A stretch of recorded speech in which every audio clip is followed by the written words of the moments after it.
तो पार्ट 11 की शुरुआत वहीं से होती है जहां पिछला एपिसोड खत्म हुआ था। माफिया गैंग वाले गोवन को पकड़ लेते हैं और उसे मारने ही जा रहे थे कि तभी अपनी दोही पहुंच जाती है। तो गुंडे उससे पूछते हैं कि तुम आखिर हो कौन। तो दोही नर्वसली काफी हिम्मत करके बताती है कि मैं अपनी बॉडीगार्ड की बॉडीगार्ड हूँ। तो बॉस अपने कुछ बंदों को उसे संभालने के लिए भेजता है। इसे तो अपनी दोही और ज्यादा घबराने लगती है, लेकिन वो स्प्रे गन निकाल लेती है गुंडों की आंखों में मारते हुए गोवन की ओर अपना हाथ बढ़ाकर भाग कर जाती है, जहाँ गोवन तो उसे देखता ही रह गया था। तो वो दोही का हाथ पकड़ लेता है और उसमें पावर्स आ जाती है, जिससे वो अपने आप को हील कर लेता है। वो इस गली के सारे लाइट्स को ऑन कर देता है और कहीं से म्यूजिक भी बजने लगता है। तो गोवन दोही से पूछता है कि क्या तुम्हें टैंगो आता है। दोही को समझ नहीं आता कि अभी ये गोवन क्यों पूछ रहा है। गोवन उसे कहता है कि बस इतना याद रखना कि टैंगो करते टाइम अपने पार्टनर पर पूरा भरोसा करना चाहिए। तभी पीछे से गुंडे उन पर हमला करने आते हैं। इस बारे में दोही गोवन को बताती है। इतने में गोवन उसे अपने पावर से दूर फेंक देता है। इसके बाद तो इनका टैंगो डांस फाइट शुरू हो जाता है, जहाँ कभी गोवन गुंडों की धुलाई करता है तो कभी दोही से वो उन्हें फटके पड़वाता है। इस बीच हम देखते हैं कि किलर दूर छुप कर इन सब की वीडियो रिकॉर्डिंग कर रहा था। तो ये काफी ब्यूटीफुली कोरियोग्राफ डांस फाइट करते हुए गोवन तो जैसे दोही की आंखों में खोसा जाता है। वहीं इसी दौरान उसे अपने बटलर की कही हुई बॉडीगार्ड्स बनने के रूल्स भी याद आते हैं। नंबर 1, कभी उसे अपनी आंखों से दूर मत जाने दो। नंबर 2, कभी तुम उससे दूर मत जाना। लास्टली, कभी उसके प्यार में मत पड़ना। लेकिन सबकी धुलाई कर लेने के बाद डांस फाइट के आखिर में जब गोवन और दोही पर फूल बरसते हैं, तब हम देखते हैं दोनों एक दूसरे की आंखों में खोसे गए थे। पर इस बार तो अपने गोवन की हार्ट बीट फास्ट हो गई थी दोही की आंखों में देखते हुए, इसीलिए वो उसका हाथ छोड़ देता है, उससे आई कांटेक्ट अवॉइड करने लगता है। और अपनी दोही तो ऑलरेडी गोवन को लाइक करती ही थी, लेकिन गोवन को ऐसे नर्वसली साइलेंट होता हुआ देखकर दोही को थोड़ा अजीब लगता है, इसलिए उससे पूछते कि क्या हुआ, क्या तुम ठीक हो। लेकिन गोवन तो उसे अभी भी आई कांटेक्ट अवॉइड कर रहा था। तभी उन्हें पुलिस की सायरन की आवाज सुनाई देती है। दोही बताती है कि मैंने ये सब देखकर ऑलरेडी पुलिस को कॉल कर दिया था। लेकिन गोवन तो अभी भी उससे नजरें चुरा कर कहता है कि हमें अभी यहाँ से निकलना होगा। ये कहकर वो तो अकेले ही जाने लगता है। तो दोही उसके पीछे पीछे आती है, जहाँ गोवन उसे उसके अपार्टमेंट तक छोड़ देता है, जहाँ वो दोही का हाथ पकड़कर उसके रूम के बाहर तक ले आता है। फिर अचानक उसका हाथ छोड़ देता है, बिना कुछ कहे लिफ्ट की ओर जाने लगता है। दोही उसका नाम लेकर बुलाते ही रह जाती है, लेकिन गोवन तो जैसे उसकी बात ही नहीं सुन रहा था। दोही उसका नाम बुलाते हुए लिफ्ट तक भी आती है, पर गोवन तो उसकी ओर देखता भी नहीं, क्योंकि उसका फेस देखकर ये हमें समझ आता है कि वो काफी ज्यादा कंफ्यूज्ड हो चुका था। अब लिफ्ट जैसे ही बंद होती है, तब हम देखते हैं गोवन काफी ज्यादा शॉक्ड होता है और अपने दिल पे हाथ रखता है, जो काफी जोरों से धड़क रहा था। उसे समझ नहीं आ रहा था कि दोही को देखकर उसकी हार्ट बीट कैसे फास्ट हो गई। वो याद करता है उनकी डांस फाइट, जहाँ वो दोही की आंखों में देखकर खो गया था। उस टाइम वो काफी ज्यादा हैप्पी था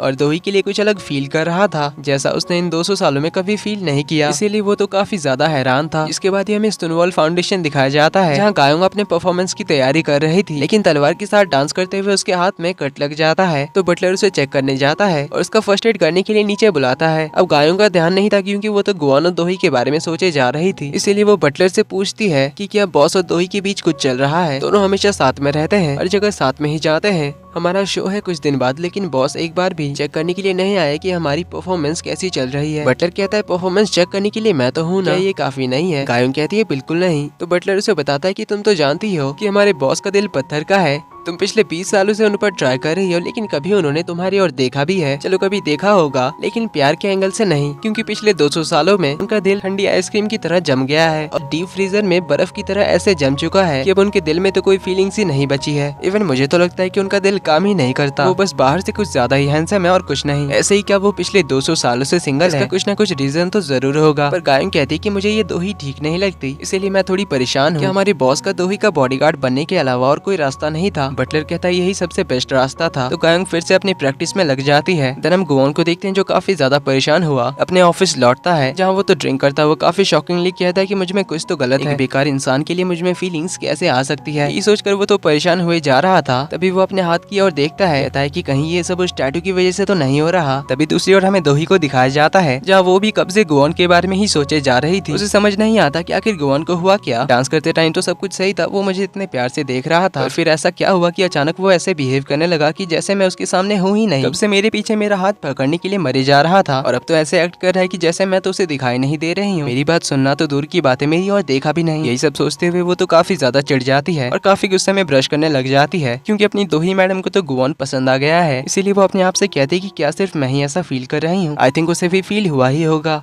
यही सब सोचते हुए उसे तो नींद भी नहीं आ रही थी, इसीलिए वो एक पल में कहती कि मुझे फर्क नहीं पड़ता कि वो क्या फील करता है, तभी वो कल का शेड्यूल देखती है, जहाँ कल तो उसका ब्लाइंड डेट के साथ मीटिंग था। उसे देखकर ही वो कहती कि मुझे पता लगाना ही पड़ेगा कि वो क्या फील करता है। इसीलिए वो तो आधी रात में ही सुनवाल फाउंडेशन पहुंच जाती है, जहाँ वो अपना थोड़ा मेकअप वगैरह ठीक करती है और अंदर आने लगती है। दूसरी ओर गुआन भी शावर लेते हुए दोही के बारे में ही सोचे जा रहा था, पर वो अपने दिल और माइंड को झूठा दिलासा देते हुए कहता कि मैं बिल्कुल ठीक हूँ, मेरे दिल में दोही के लिए कुछ भी नहीं है। वहीं तो दोही सोचते हुए जा रही थी कि अगर उसने मुझे पूछा कि मैं यहाँ इतनी रात को क्यों आई हूँ, मुझे उन गुंडों के बारे में सोचकर डर लग रहा था, इसीलिए मुझे नींद नहीं आ रही, इसलिए मैं यहाँ इतनी रात को बिना बताए आ गई। अगर उसके दिल में मेरे लिए फीलिंग्स है तब तो वो बहुत खुश होगा मुझे यहाँ पर देखकर, और अगर कुछ फील नहीं करता तो गुस्सा होगा, और बस यही तो मुझे पता करना है। वैसे भी मेरी आंखों में देखकर वो अपनी फीलिंग्स को छुपा तो नहीं सकता। तभी वो यहाँ की दीवारों में कुछ आर्ट वर्क्स देखती है, वो सारे पेंटिंग्स देख ही रही होती है कि तभी उसे कुछ आवाज सुनाई देती है, इसीलिए वो अपना स्प्रे गन और शॉक डिवाइस निकाल लेती है। पर उसके सामने तो गायोंग तलवार लेकर खड़ी थी। तो दोनों एक दूसरे से पूछते हैं कि तुम हो कौन। गायोंग पूछती है तुम बताओ तुम हो कौन, क्या तुम कोई चोर हो। दोही कहती है पर तुम्हें देखकर तो लगता है कि तुम ही चोर हो। गायोंग कहती है तुम्हारे पास भी तो गन है। तो दोही गन को बैग में रख देती है। तब गायोंग उससे पहचान लेती कि तुम तो दोही हो। जिसन दोही पूछती है तुम मुझे कैसे जानती हो, मैं तो तुम्हें नहीं जानती। गायोंग कहती क्या तुम मुझे नहीं जानती, मैं वर्ल्ड फेमस ट्रेडिशनल डांसर हूँ।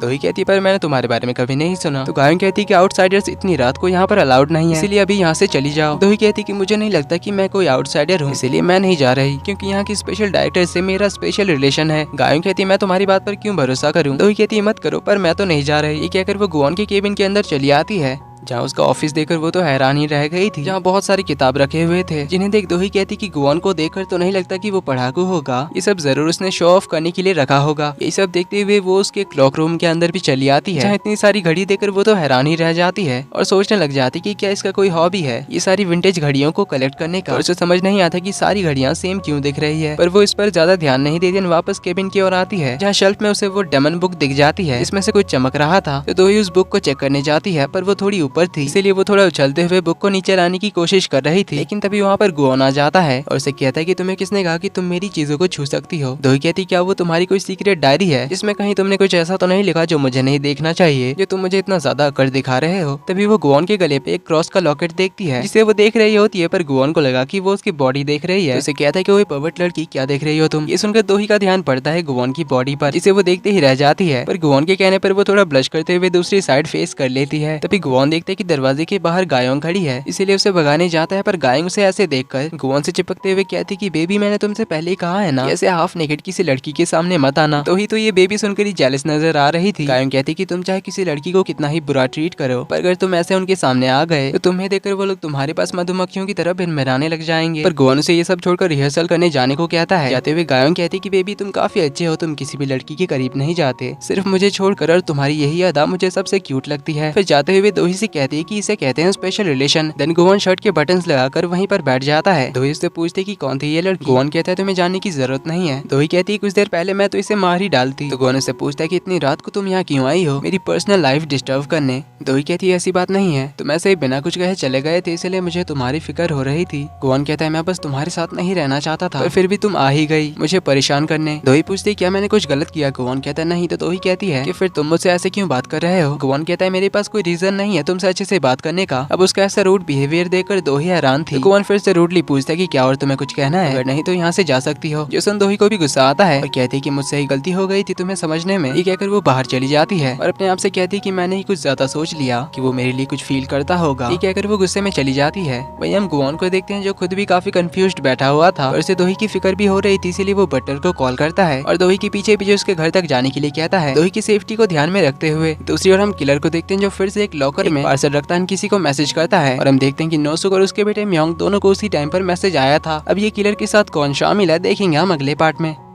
वीडियो पसंद आई तो वीडियो को लाइक कर देना, चैनल पर पहली बार आए तो do subscribe and hit the bell icon. जल्दी ही मिलते हैं अगले पार्ट में, तब तक के लिए take care and bye bye.